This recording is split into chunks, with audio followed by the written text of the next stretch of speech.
Hey Brides Club. So I am back again with some of the names of God, right? This is a bit of encouragement on the name of God. And this encouragement is concerning or regarding Jesus as the bread of life.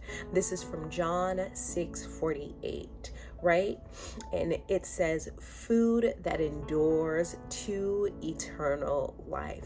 Jesus, the bread of life. He is food that endures to eternal life. For on him, God the Father has put and placed his seal of approval. So Jesus, being the bread of life, is the approval, or has been already approved by God. God in verse 27 says that he is approved by him, and he has been sealed and he has been approved, right? There is talk, so much talk in the Bible about what is good to eat and what is not good to eat. Jesus is the bread of life. God the Father has put his seal of approval on him. So he says that it is okay to eat from Jesus, eat from Jesus's bread of life that he offers, right? Jesus being the bread of life, Jesus the source of life.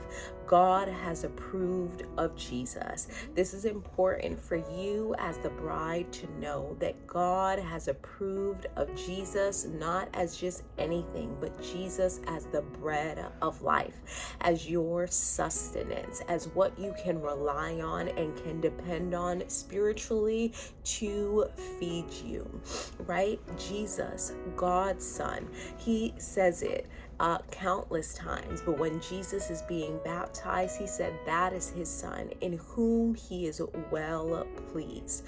Jesus is the Son of God, and God is pleased with him.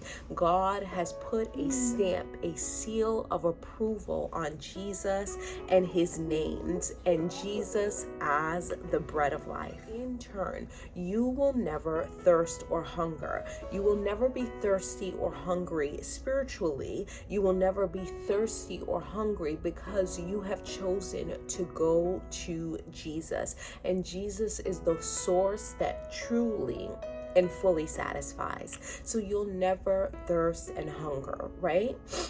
He is the one who provides it. So the Father sends you to him. The Father sends you in the direction of Jesus, and Jesus will never disregard you. He will never turn away from you or drive you away because you have come to him for sustenance. You have come to him as your source. So he won't drive you away. And in turn, you get the beautiful exchange of satisfaction, of being completely satisfied by the bread of life. You keep going to him and he keeps turning to you and satisfying you with whatever it is that you need in order to be satisfied by him. So Jesus goes on to answer questions, because whenever Jesus starts to speak, there will always be questions. There will always be someone questioning, always be someone intrigued, always be someone with some type of unbelief or some type of doubt. So he begins to answer their question, and what he says is they're asking him, hey, so what do we have to do?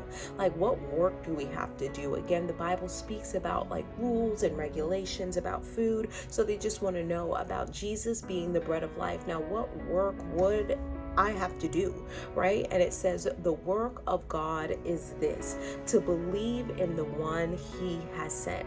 The work of God is this, to believe in Jesus, who is the one that he has sent, to believe in and to believe on him as the names of God apply to him. He is the bread of God, and the name of God applies to him. He is the bread of life, and that name applies to him. So the work of God is this, to believe, right? So here's my question. What if you believed in all of Jesus? What would it look like for you to believe in all of Jesus on, for, and over your own life? Not anyone else's, but for your own life. What would it look like to believe in Jesus for yourself as an individual? What would it look like?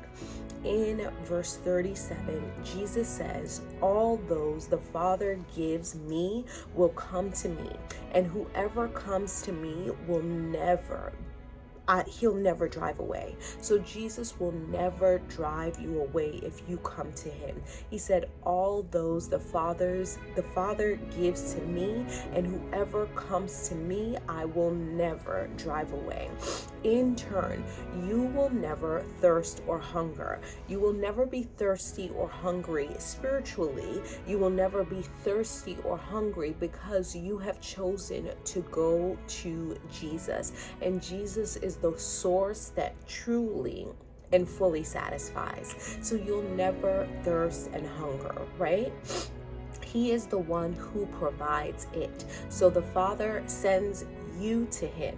The Father sends you in the direction of Jesus, and Jesus will never disregard you. He will never turn away from you or drive you away because you have come to him for sustenance. You have come to him as your source. So he won't drive you away. And in turn, you get the beautiful exchange of satisfaction, of being completely satisfied by the bread of life. You keep going to him, and he keeps turning to you and satisfying you with whatever it is that you need in order to be satisfied by him.